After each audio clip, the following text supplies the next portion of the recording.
Welcome to another episode of Read and Roll Up. Got your reads, get your roll up. Let's get right into it. It's another episode. We're reading the book, The Richest Man in Babylon, original 1926 edition, owned by George S. Clason.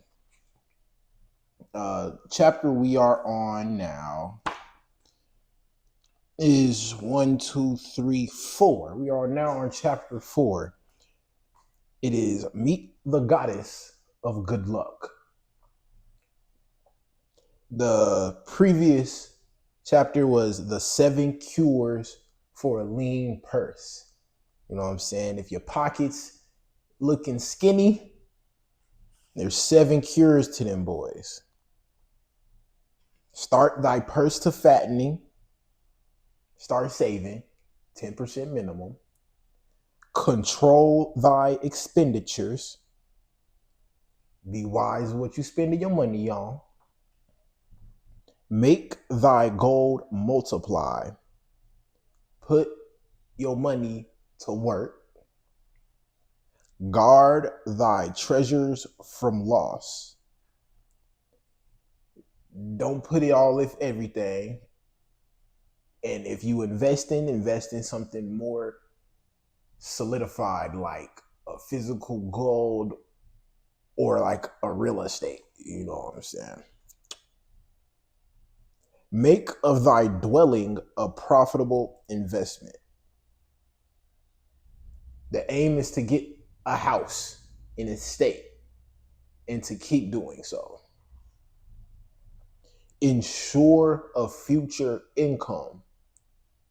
So make sure that the money that is to work is also put to work. Therefore, there is an ever-flowing stream. Increase thy ability to earn. Just because you get to one step, that don't mean you finish. There's no such thing as a finish line. So continue to evolve and get better, and also the pay will replicate itself. So those were the 7 cures for a lean purse from chapter 3. So chapter 4, we are on Meet the Goddess of Good Luck. Like I said, get your reads, get your roll up. Let's get started, man.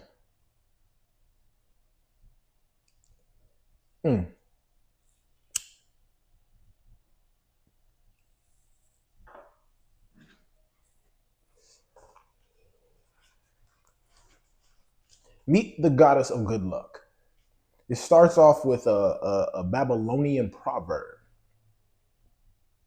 If a man be lucky, there is no foretelling the possible extent of his good fortune. Pitch him into the Euphrates, and like as not, he will swim out with a pearl in his hand.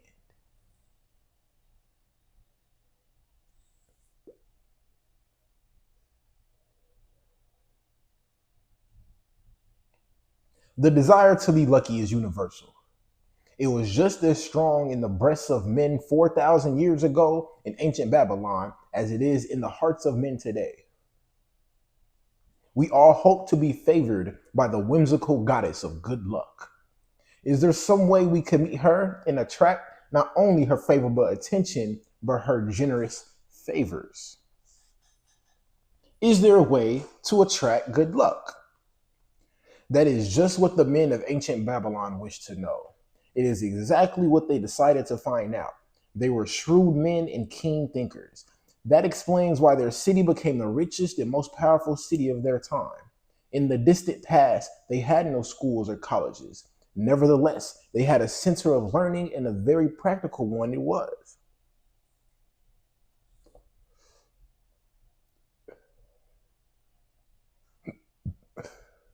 Among the towered buildings in Babylon was one that ranked in importance with the palace of the king, the hanging gardens, and the temples of the gods.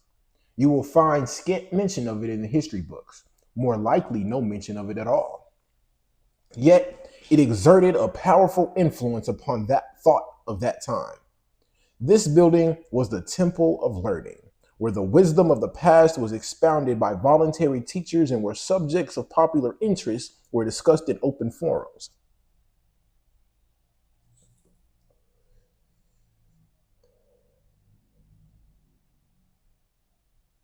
Within its walls, all men met as equals. The humblest of slaves could dispute with the impunity the opinions of a prince of the royal house. Among the many who frequented the temple of learning was a wise rich man named Arcad, called the richest man in Babylon. He had his own special hall where almost any evening a large group of men, some old, some very young, but mostly middle aged, gathered to discuss and argue interesting subjects. Suppose we listen in to see whether they knew how to attract good luck. The sun had just set like a great red ball of fire, shining through the haze of desert dust when Arcad strolled to his accustomed platform. Already full fourscore men were awaiting his arrival. Reclining on their small rugs spread upon the floor, more were still arriving.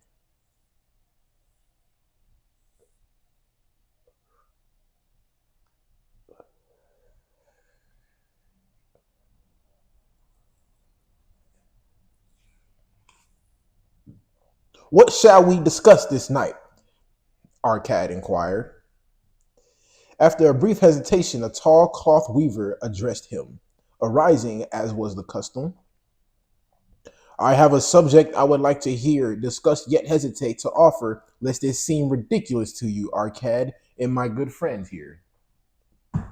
Upon being urged to offer it, both by Arcad and by calls from others, he continued. This day I have been lucky, for I have found a purse in which there are pieces of gold. To continue to be lucky is my great desire. Feeling that all men share with me this desire, I do suggest we debate how to attract good luck, that we may discover ways it can be enticed to one. A most interesting subject has been offered, Arcad commented. One most worthy of our discussion. To some men, good luck bespeaks but a chance happening that, like an accident, may befall one without purpose or reason. Others do believe that the instigator of all good fortune is our most bounteous goddess, Ashtar, ever anxious to reward with generous gifts those who please her. Speak up, my friends. What say you? Shall we seek to find if there be means by which good luck may be enticed to visit each and all of us? Yeah, and much of it, responded the growing group of eager listeners. Thereupon Arcad continued. To start our discussion, let us first hear from those among us who have enjoyed experiences similar to that of the cloth weaver in finding or receiving, without effort upon their part, valuable treasures or jewels. There was a pause in which all looked about, expecting someone to reply, but no one did. What? No one? Arcad said. Then rare indeed must be this kind of good luck. Who now will offer a suggestion as to where we shall continue our search? That I will do, spoke a well-robed young man arising. When a man speaketh of luck, is it not natural that his thoughts turn to the gaming tables? Is it not there we find many men courting the favor of the goddess in hope she will bless them with rich winnings? Now, gaming tables in this situation is gambling tables. And I almost said gambling because, I already knew what he was saying. I did it. It's me. You know what I'm saying? As he resumed his seat, a voice called, Do not stop. Continue thy story. Tell us, didst thou find favor with the goddess at the gaming tables? Did she turn the cubes with red side up, so thou filled thy purse at the dealer's expense? Or did she permit thee the blue sides to come up, so the dealer raked in thy hard-earned pieces of silver? The young man joined the good-natured laughter, then replied, I am not averse to admitting she seemed not to know I was even there. But how about the rest of you? Have you found her waiting about such places to roll the cubes in your favor? We are eager to hear as well as to learn. A wise start, broke in Arcad.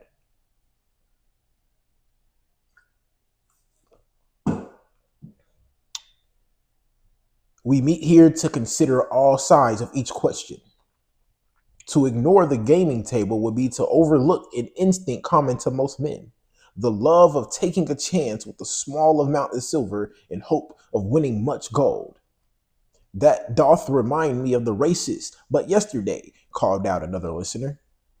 If the goddess frequents the gaming tables, certainly she doth not overlook the races where the gilded chariots and the foaming horses offer far more excitement. Tell us honestly, Arcad, did she whisper to you to place your bet upon those gray horses from Nineveh yesterday? I was standing just behind thee and could scarce believe my ears when I heard thee place thy pet upon the grays. Thou knowest as well as any of us that no team in all Assyria can beat our beloved bays in a fair race. Didst the goddess whisper in thy ear to bet upon the grays because at the last turn the inside black would stumble and so interfere with our bays that the grays would win the race and score an unearned victory? Arcad smiled indulgently at the banter. What reason have we to feel the good goddess would take that much interest in any man's bet upon a horse race? Bar. High key, hold on, pause. That's a bar. Continue. I'll go back. What reason have we to feel the good goddess would take that much interest in any man's bet upon a horse race? To me, she is a goddess of love and dignity whose pleasure it is to aid those who are in need and to reward those who are deserving. I look to find her not at the gaming tables or the races where men lose more gold than they win, but in other places where the doings of men are more worthwhile and more worthy of reward. In tilling the soil, in honest trading, in all of man's occupations, there is opportunity to make a profit upon his efforts and his transactions. Perhaps not all the time will he be rewarded because sometimes his judgment may be faulty, and other times the winds and the weather may defeat his efforts. Yet, if he persists, he may usually expect to realize his profit. This is so because the chances of profit are always in his favor. But when a man playeth the games, the situation is reversed, for the chances of profit are always against him and always in favor of the gamekeeper. The game is so arranged that it will always favor the keeper. It is his business at which he plans to make a liberal profit for himself from the coins bet by the players. Few players realize how certain are the gamekeeper's profits and how uncertain are their own chances to win. For example, let us consider wagers placed upon the cube. Each time it is cast, we bet which side will be uppermost. If it be the red side, the game master pays to us 4 times our bet. But if any of the 5 sides come uppermost, we lose our bet. Thus, the figures show that for each cast, we have 5 chances to lose. But because the red pays 4 for 1, we have 4 chances to win. In a night's play, the game master can expect to keep for his profit 1/5 of all the coins wagered. Can a man expect to win more than occasionally against odds so arranged that he should lose 1/5 of all his bets? Yet some men do win large sums at times, volunteered one of the listeners. Quite so, they do, Arcad continued. Realizing this, the question comes to me whether money secured in such ways brings permanent value to those who are thus lucky. Among my acquaintances are many of the successful men of Babylon, yet among them I am unable to name a single one who started his success from such a source. You who are gathered here tonight, know many more of our substantial citizens. To me, it would be of much interest to learn how many of our successful citizens can credit the gaming tables with their start to success. Suppose each of you tell of those you know, what say you? After a prolonged silence, a wag ventured. Wouldst thy inquiry include the gamekeepers? If you think of no one else, our cat responded. If not one of you can think of anyone else, then how about yourselves? Are there any consistent winners with us who hesitate to advise such a source for their incomes? His challenge was answered by a series of groans from the rear, taken up and spread amid much laughter. It would seem we are not seeking good luck in such places as the goddess frequents, he continued. Therefore, let us explore other fields. We have not found it in picking up lost wallets, neither have we found it in haunting the gaming tables. As to the racist, I must confess to have lost far more coins than I have ever won. Now, suppose we consider our trades and businesses. Is it not natural, if we conclude a profitable transaction, to consider it not good luck, but a just reward for our efforts? I am inclined to think we may be overlooking the gifts of the goddess. Perhaps she really does assist us when we do not appreciate her generosity. Who can suggest further discussion? Thereupon an elderly merchant arose, smoothing his genteel white robe. With thy permission, most honorable Arcad and my friends, I offer a suggestion. If, as you have said, we take credit to our own industry and ability for our business success, why not consider the successes we almost enjoyed, but which escaped us, happenings which would have been most profitable? They would have been rare examples of good luck if they had actually happened. Because they were not brought to fulfillment, we cannot consider them as our just rewards. Surely many men here have such experiences to relate. Here is a wise approach, our cat approved. Who among you have had good luck within your grasp only to see it escape? Many hands were raised, among them of the merchant. Arcad motioned to him to speak. As you suggested this approach, we should like to hear first from you.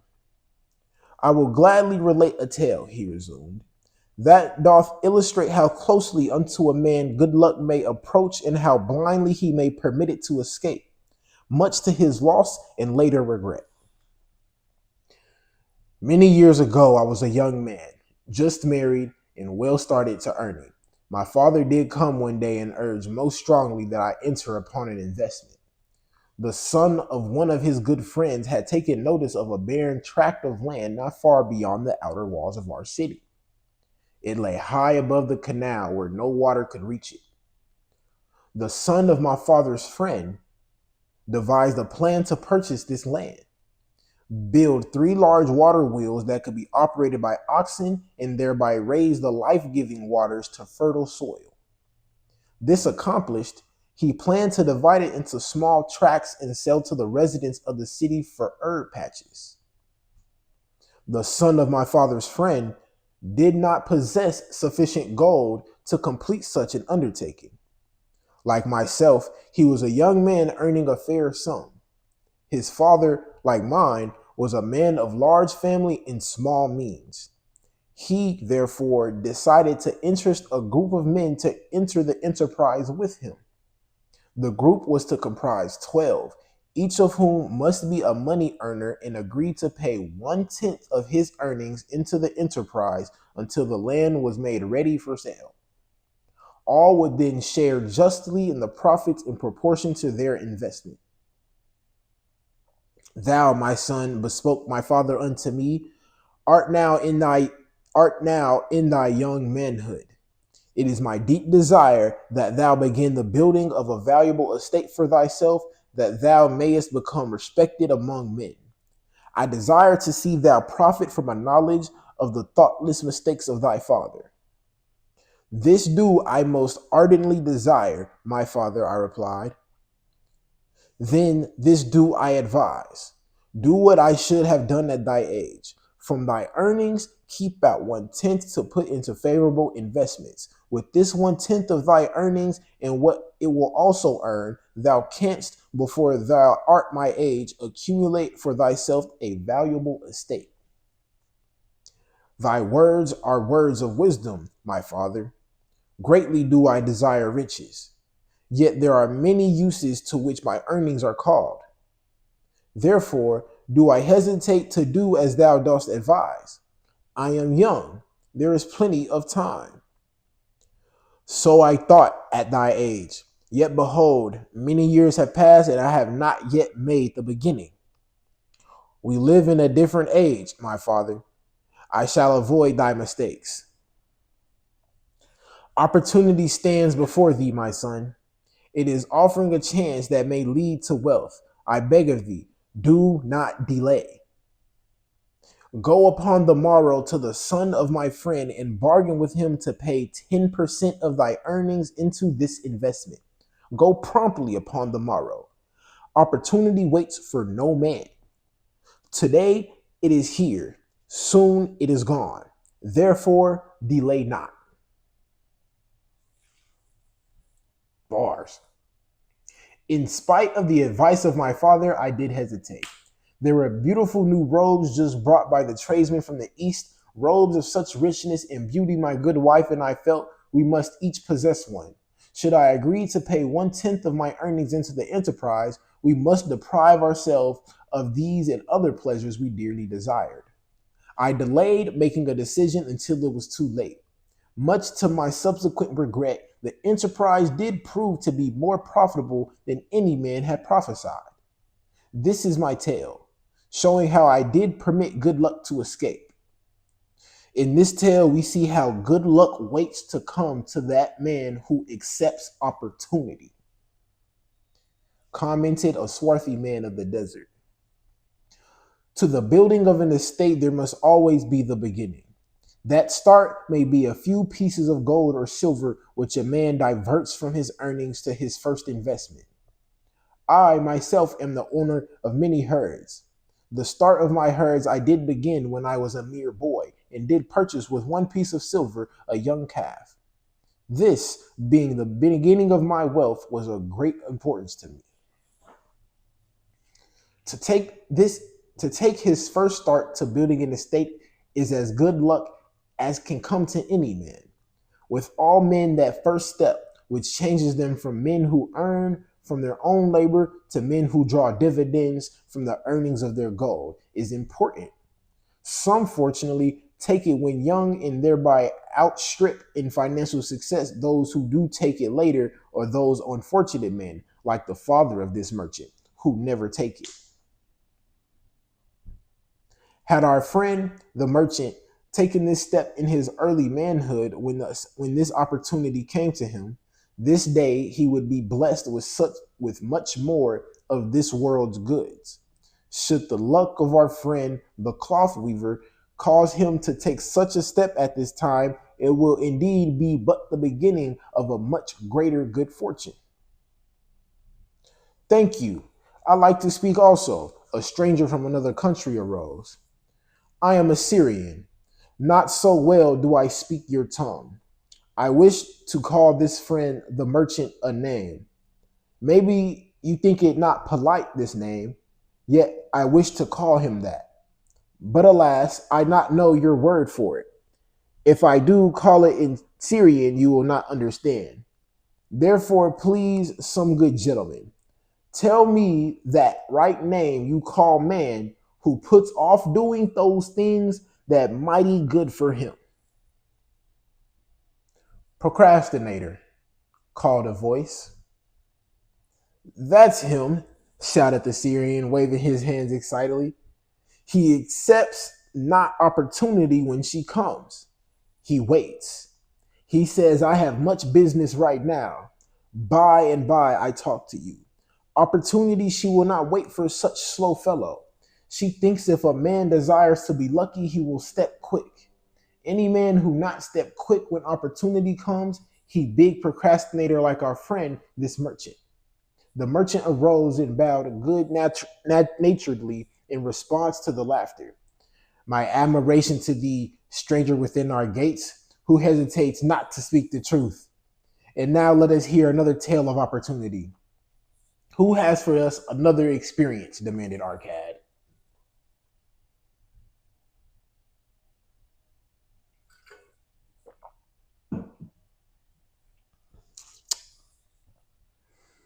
I have, responded a red-robed man of middle age. I am a buyer of animals, mostly camels and horses. Sometimes I do also buy the sheep and goats. The tale I am about to relate will tell truthfully how opportunity came one night when I did least expect it. Perhaps for this reason, I did let it escape. Of this you shall be the judge. Returning to the city one evening after a disheartening 10 days' journey in search of camels, I was much angered to find the gates of the city closed and locked. While my slaves spread our tent for the night, which we looked to spend with little food and no water, I was approached by an elderly farmer who, like ourselves, found himself locked outside. Honored sir, he addressed me, from thy appearance I do judge thee to be a buyer. If this be so, much would I like to sell to thee the most excellent flock of sheep just driven up. Alas, my good wife lies very sick with the fever. I must return with all haste. Buy thou my sheep, that I and my slaves may mount our camels and travel back without delay. So dark it was that I could not see his flock, but from bleeding, but from the bleeding I did know it must be large.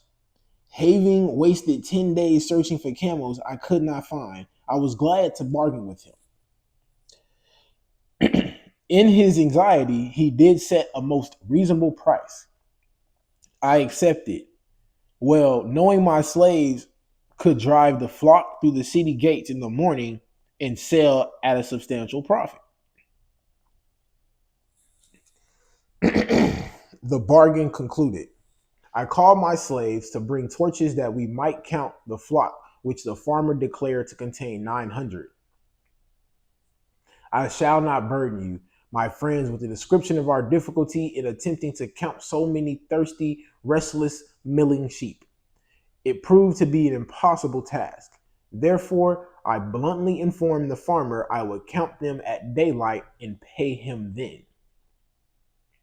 Please, most honorable sir, he pleaded, pay me but 2/3 of the price tonight that I may be on my way. I will leave my most intelligent and educated slave to assist to make the count in the morning. He is trustworthy, and to him thou canst pay the balance. But I was stubborn and refused to make payment that night. Next morning, before I woke, the city gates opened and 4 buyers rushed out in search of flocks. They were most eager and willing to pay high prices because the city was threatened with siege and food was not plentiful. Nearly 3 times the price at which he had offered the flock to me did the old farmer receive for it. Thus was rare good luck allowed to escape. Here is a tale most unusual, commented Arcad. What wisdom doth it suggest? The wisdom of making a payment immediately when we are convinced our bargain is wise, suggested a venerable saddle maker. If the bargain be good, then dost thou need protection against thy own weaknesses as much as against any other man. We mortals are changeable. Alas, I must say more apt to change our minds when right than wrong. Wrong, we are stubborn indeed. Right, we are prone to vacillate and let opportunity escape. My first judgment is my best, yet always have I found it difficult to compel myself to proceed with a good bargain when made. Therefore, as a protection against my own weaknesses, I do make a prompt deposit thereon. This doth save me from the later regrets for the good luck that should have been mine. Thank you. Again I like to speak. The Syrian was upon his feet once more. These tales much alike, each opportunity fly away for same reason. Each time she come to procrastinator, bringing good plan. Each time they hesitate, not say, right now best time. I do it quick. How can men succeed that way? Wise are thy words, my friend, responded the buyer. Good luck fled from procrastination in both these tales. Yet this is not unusual. The spirit of procrastination is within all men. We desire riches, yet how often when opportunity doth appear before us, that spirit of procrastination from within doth urge various delays in our acceptance. In listening to it, we do become our own worst enemies. In my younger days, I did not know it by this long word our friend from Syria doth enjoy. I did think at first it was my own poor judgment that did cause me loss of many profitable trades. Later, I did credit it to my stubborn disposition.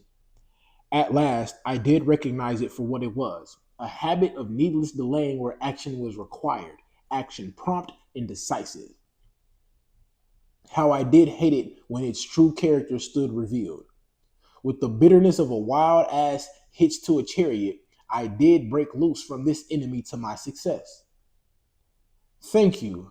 I like ask a question from Mr. Merchant, the Syrian was speaking. You wear fine robes, not like those of poor man. You speak like successful man. Tell us, do you listen now when procrastination whispers in your ear? Like our friend the buyer, I also had to recognize and conquer procrastination, responded the merchant. To me, it proved to be an enemy, ever watching and waiting to thwart my accomplishments. The tale I did relate is but one of many similar instances I could tell to show how it drove away my opportunities. 'Tis not difficult to conquer once understood. No man willingly permits the thief to rob his bins of grain, nor does any man willingly permit an enemy to drive away his customers and rob him of his profits. When once I did recognize that such acts as these my enemy was committing, with determination I conquered him. So must every man master his own spirit of procrastination before he can expect to share in the riches and treasures of Babylon. What sayest, Arcad? Because thou art the richest man in Babylon, many do proclaim thee to be the luckiest. Thou'st agree with me that no man can arrive at full measure of success until he hath completely crushed the spirit of procrastination within him. It is even as thou sayest, Arcad admitted. During my long life, I have watched generation following generation, marching forward along those avenues of trade, science, and learning that lead to success in life. Opportunities came to all these men. Some grasped theirs and moved steadily to the gratification of their deepest desires, but the majority hesitated, faltered, and fell behind. Arcad turned to the cloth weaver.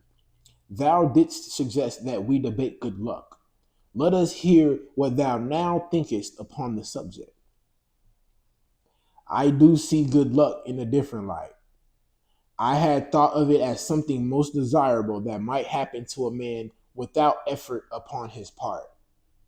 Now I do realize such happenings are not the sort of thing one may attract to himself. From our discussion, I have learned that to attract good luck to oneself, it is necessary to take advantage of opportunities.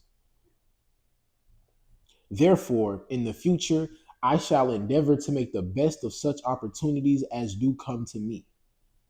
Thou hast well grasped the truths brought forth in our discussion, Arcad replied. Good luck we do find. Often follows opportunity, but seldom comes otherwise. Our merchant friend would have found great good luck had he accepted the opportunity the good goddess did present to him. Our friend the buyer likewise would have enjoyed good luck had he completed the purchase of the flock and sold at such a handsome profit. We did pursue this discussion to find the means by which good luck could be enticed to us. I feel that we have found the way. Both the tales did illustrate how good luck follows opportunity. Herein lies a truth that many similar tales of good luck, won or lost, could not change. The truth is this: good luck can be enticed by accepting opportunity. Those eager to grasp opportunities for their betterment do attract the interest of the good goddess. She is ever anxious to aid those who please her. Men of action please her best. Action will lead thee forward to the successes thou dost desire. Men of action are favored by the goddess of good luck. And that's chapter 4, Richest Man of Babylon. You know what I'm saying? If you want to meet the goddess of good luck, action would lead thee forward to the successes thou dost desire. Men of action are favored by the goddess of good luck. Enough said.